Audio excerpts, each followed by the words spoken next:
Yo, what is up, everyone? My name is Jett. This is me in editing mode. While I was editing this episode of Inside Lines, more news came out in NASCAR silly season. Nemechek has announced that he has chosen not to return to Front Row Motorsports in 2021. Now, what's interesting about this news was the fact that he said he was not going to come back. It's not like FRM decided not to bring him back. He chose to leave and has said that his plans are set for 2021. What those plans are, we don't know at the moment. Nemechek said in a statement regarding his announcement to lead the team, he said, quote, "I'm so thankful for the chance that Bob Jenkins, Jerry Freese, and all of our partners took on myself this past season. I would like to thank every employee for the opportunity and the hard work that they put into myself and the 38 team at Front Row Motorsports. I'm grateful for my time, relationships, and all the knowledge I have gained. I appreciate the patience of our fans with future plans to be announced at a later date." Now again, we don't know at the moment where Nemechek will go in 2021. Sources have been saying maybe he could go to Spire Motorsports. Others people have been saying he might go back to the Xfinity Series in a competitive ride. We don't know at the moment. I'm kind of shocked though. And this makes me believe that there has to be a better option out there. You don't just leave Front Row Motorsports. When you think about it, FRM, they had their best season to date. And for Nemechek in his rookie season, I think he had a pretty good season, at least in my opinion, with the equipment he was driving for. I thought personally he would come back, maybe stay at Front Row Motorsports the next 2 or 3 seasons, and then maybe go to a much more better team, maybe in the Ford camp or for another team, for another manufacturer. But for him to leave already in his first season, after 1 season to leave, makes me think there has to be a much better option available for Nemechek. And again, we don't have a date or a time as to where he will go, but he did say his plans for 2021 will be announced at a future date. Also, Gen 6, or Next Gen, they were racing at Charlotte, both Mark Truex Jr. and Kurt Busch racing at the Roval today. We will have updates or maybe a video even later tonight or tomorrow recapping everything that took place from Charlotte Motor Speedway, so be on the lookout for that. But that's enough for me in post-editing mode. Now on to the video. Jamie Little's making history, Jeb Burton returning to NASCAR competition full-time, and is NASCAR's business model working? We're going to talk about that and more here today.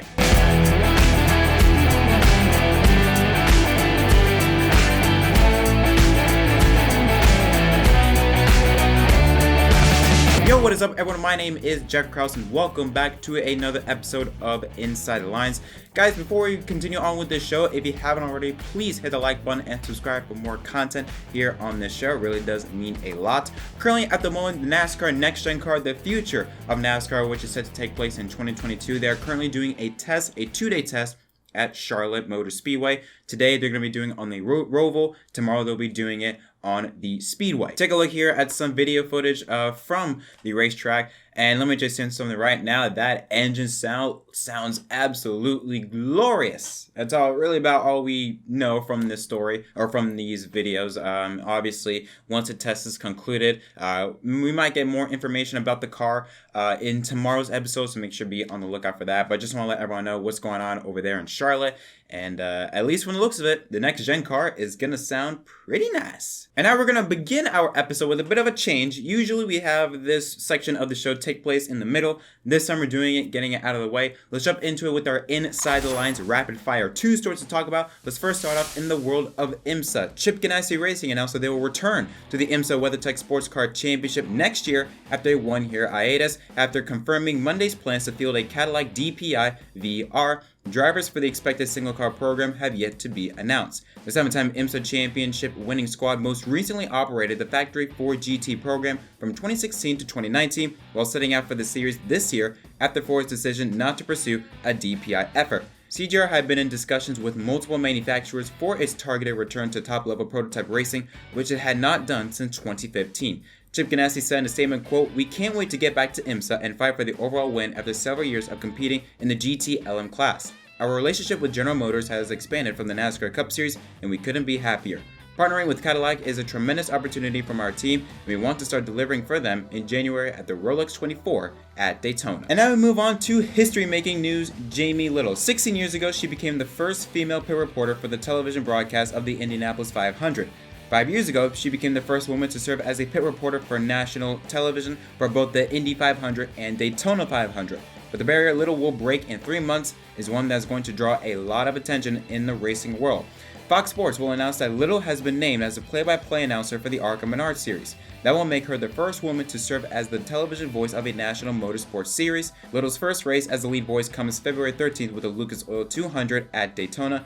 She will work with analyst Phil Parsons and reporter Katie Osborne for Fox Sports' schedule of 8 races on FS1. Huge congratulations to Jamie Little. Obviously, she has had experience being the lead voice in the past. I think around 2015, 2016, she was the lead voice, I think, for a practice session for the Cup Series at Michigan, I think with Larry McReynolds and Michael Waltrip. So this is not foreign to her, but it's really awesome to see Jamie Little and just women as a whole breaking new barriers in motorsports. So yeah, it's going to be awesome seeing her be able to see what she can do as a lead voice.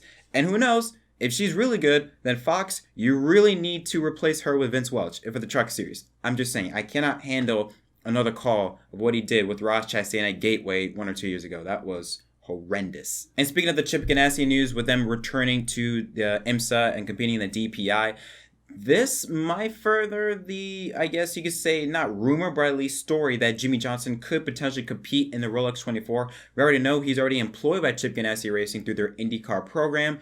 And with them now opening an IMSA program, Johnson has stated he wants to run more sports car racing events.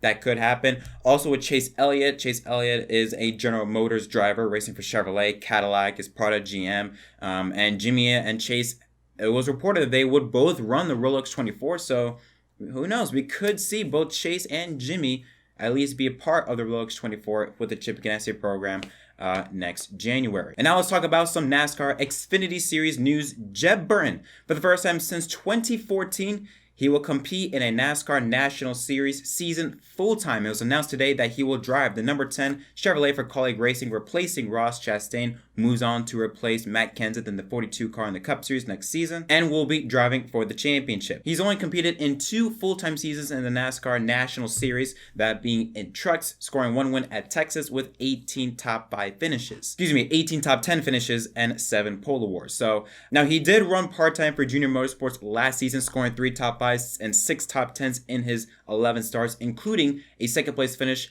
back in the second Richmond race. So I do like this move, honestly. I like Jeb Burton. I really do believe that just give him time. I think he just needs an opportunity to really show what he can do. And I think Kaulig Racing, again, we know Kaulig Racing, that's a team to watch out for in the future. This could be a really good powerhouse team if they make the right moves. And I think having Jeb Burton in that 10 car is a really good option. So I really like seeing Jeb Burton having the opportunity to go out there and run for the championship full time. And we'll see what we can do. But it's pretty cool. Both of Junior Motorsports' part-time drivers, Hemrick and Burton, now getting the opportunity to show themselves full-time next season in different rides. Hemrick and JGR in the 18, and now Burton in the 10 car at Kaulig Racing.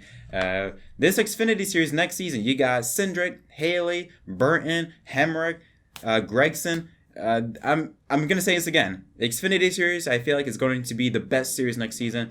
First of all, the package is incredible. The schedule, we'll see about how it fares there. I think the schedule's all right. I would like to see Iowa back there, but apparently not. But just the drivers alone that are competing should make for a very fun series. And finally, we're going to talk about NASCAR's business model. We know what's going on with the charter system and the race team alliance. It has been a controversial topic ever since its inception back, I think, in 2014 or 2016. Well, apparently some news came out from Carl Long, which is one of the people that are usually the back market teams that are just there to fill up the spots in the Cup Series entry list.